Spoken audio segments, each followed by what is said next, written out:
প্রচণ্ড গরমে স্বস্তির নিঃশ্বাস দিল আলিপুর আবহাওয়া দপ্তর। নমস্কার বন্ধুরা, আমাদের চ্যানেল ওয়েদার বাংলাতে আপনাদেরকে অনেক অনেক স্বাগত। বেশ কয়েকদিন বৃষ্টি হওয়ার পরে আবার কিন্তু ফিরেছে তাপপ্রবাহের ব্যাটেল, এবং তার মধ্যেই কিন্তু স্বস্তির খবর দিয়েছে আলিপুর আবহাওয়া দপ্তর। এবং গতকাল সর্বোচ্চ তাপমাত্রা ছিল প্রায় 38 ডিগ্রি সেন্টিগ্রেড, এবং যেটি আজকে প্রায় 39 থেকে 40 ডিগ্রি সেন্টিগ্রেডে পৌঁছে যাবে। এবং এর পরেই আজকের ঠিক বিকেলের পর থেকে পরিবর্তন হবে আবহাওয়া, এবং যার ফলে আপেক্ষিক আর্দ্রতা কিন্তু বাড়বে প্রায় 90 থেকে 95%, এবং যার ফলেই একটি প্রবল ঘূর্ণাবাত এবং যার ফলেই প্রবল ঝড় বৃষ্টি কিন্তু সৃষ্টি হতে পারে। এবং আজকের এবং কালকের অর্থাৎ সোমবার এবং মঙ্গলবার কিন্তু দুই বাংলাতে বিভিন্ন জায়গায় ঝড় বৃষ্টি এবং কালবৈশাখী ঝড় সহ প্রবল বৃষ্টির কিন্তু আশঙ্কা রয়েছে, এবং তার মধ্যে বজ্রপাতেরও কিন্তু সম্ভাবনা রয়েছে।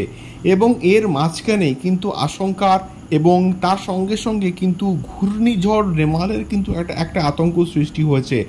এবং এই ঘূর্ণিঝড়টি ঠিক 26 থেকে 27 তারিখের দিকে কিন্তু আছড়ে পড়ার একটা প্রবল সম্ভাবনা আছে দীঘা উপকূলের দিকে।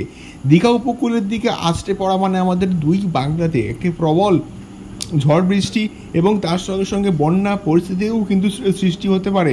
এবং এই ঘূর্ণিঝড়টি আমফান এবং আয়লার থেকেও কিন্তু ভয়ঙ্কর একটি ঘূর্ণিঝড় হওয়ার পসিবিলিটি তৈরি হয়েছে, এবং যেটি কিন্তু মধ্য বঙ্গোপসাগরে অলরেডি ফরমেশন তৈরি হওয়া শুরু হয়ে গিয়েছে। এবং এটি কিন্তু আস্তে আস্তে পুরো সিস্টেমটা কিন্তু এগিয়ে আসবে আস্তে আস্তে দুই বাংলার দিকে। এবং ঘূর্ণিঝড়ের গতি প্রকৃতি কিন্তু প্রতিনিয়ত পরিবর্তন হয়, যার ফলে এটি এক্স্যাক্টলি কোন পথে এগোবে এবং আলটিমেটলি কত গতিবেগে আছড়ে পড়বে, এই সব কিছু কিন্তু জানতে গেলে আমাদের সঙ্গে থাকতে হবে এবং চ্যানেলটিকে কিন্তু সাবস্ক্রাইব করতে হবে, এবং ভিডিওগুলিকে অবশ্যই বন্ধুবান্ধব এবং পরিবারের সবার সঙ্গে শেয়ার করতে হবে, যাতে করে আবহাওয়া সংক্রান্ত সমস্ত আপডেটগুলো আপনারা সবাই জানতে পারে এবং সতর্ক থাকে।